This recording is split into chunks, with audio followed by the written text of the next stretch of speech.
Welcome to the weekend edition of the Fast 5 Business News by Fear and Greed. I'm Michael Thompson, and hello, Sean Aylmer. Hello, Michael.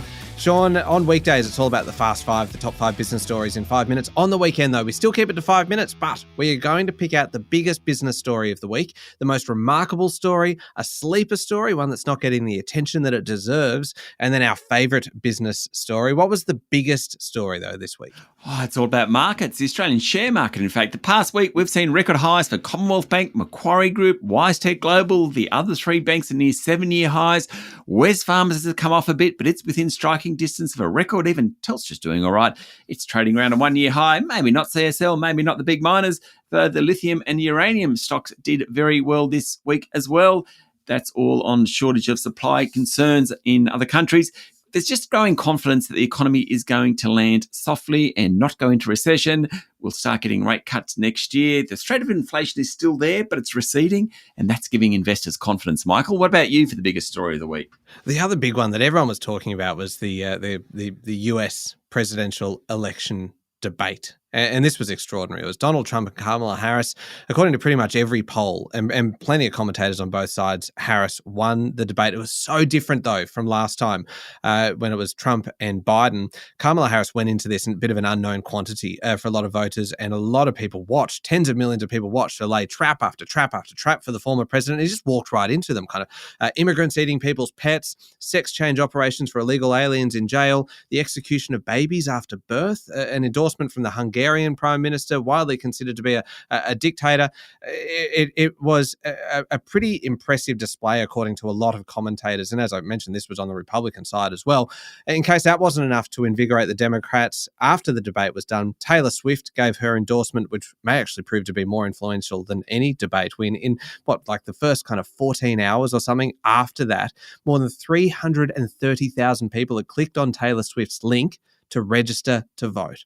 That's a lot of people becoming engaged in politics. Quite incredible. Remarkable, I'd even say, Michael, which of course takes us to the next category. What was your most remarkable story for the week? Oh, what a segue, Sean. The most remarkable story, I think, is the world's biggest tech company, the world's biggest company, full stop, making a massive, massive announcement. Apple launching its new range of iPhones, Apple Watches and AirPods.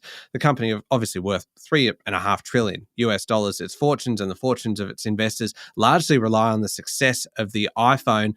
Everyone talking about Apple Intelligence, all those features that'll be rolled out to make lives easier. But the interesting thing, the really remarkable thing was how they focus so much now on health as well. You've got AirPods that can test hearing loss and then work as hearing aids, an Apple Watch that detects sleep apnea.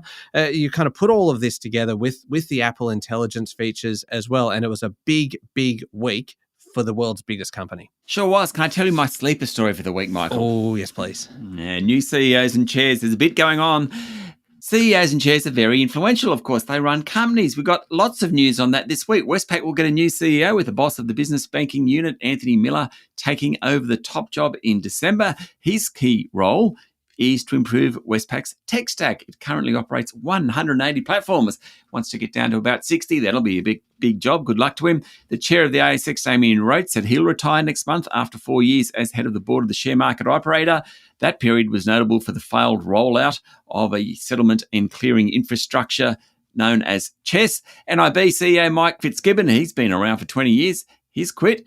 And under fire boss of Nine, Mike Sneesby, said it's time for him to go. The company's share price has dropped by more than 50% since he took the job. Been very tough for him. Just a lot of change at the top, Michael. Yeah, indeed. Look, two kind of sleeper stories out of Canberra, and they're only sleepers because they will become bigger stories later on down the track once laws are passed, all that kind of thing. But the first one was social media bans for teenagers. Been talk of it for a while. This week, the government committed to making it happen this year. So that's a big one. The other one is the biggest overhaul in aged care funding in 3 decades. The government and the opposition striking a deal on the Aged Care Act, a lot of extra funding for support at home, new laws to protect older Australians. It is also kind of a display of a bit of bipartisanship. The two kind of main parties landing on a position where they kind of agree on a few things, which just doesn't happen that often in Canberra anymore. It doesn't. I've got to tell you about my favourite story. It's all about the Cavendish banana. We eat 5 million bananas a day in Australia. Incredible. Every Cavendish banana actually came from an original banana they believe that occurred naturally about 1,000 years ago, but because Cavendish bananas are sterile, meaning they're propagated by cutting stems from a parent plant, every banana now, every Cavendish banana, has come from that original one. Most eaten fruit in the world. It's actually a herb. It's not actually a fruit after all. A lack of genetic diversity has made it vulnerable to bacterial disease, hence the introduction of a genetically modified banana. The first one was eaten, or at least the first one in Australia, was eaten this week. I think that's something to celebrate. I think that is indeed. And Sean, my favourite story, if I was to say OnlyFans to you on this podcast, you would probably kind of question what I'm doing. But the fact is, it has a business purpose here. And the fact is that the number of content creators on this platform has grown to 4.1 million. It only began 8 years ago. But in the last year, OnlyFans paid out $6.6 billion to those content creators. We found that out this week. Another $630 million went to Leonard Radvinsky, the man who now owns it. It is pretty spectacular growth for a platform, and actually quite impressive to see the people creating the content being the ones to actually receive the money. I just think it's a really interesting business model. Sure is. All right, there we go. 5 minutes and pretty much everything you need to know in the world of business. Thank you, Sean. Thank you, Michael. We'll be back on Monday morning with the top 5 business stories in 5 minutes. Don't forget to hit follow and join us online on Instagram, TikTok, LinkedIn, Facebook and X. I'm Michael Thompson, and this is the Fast 5 Business News by Fear and Greed.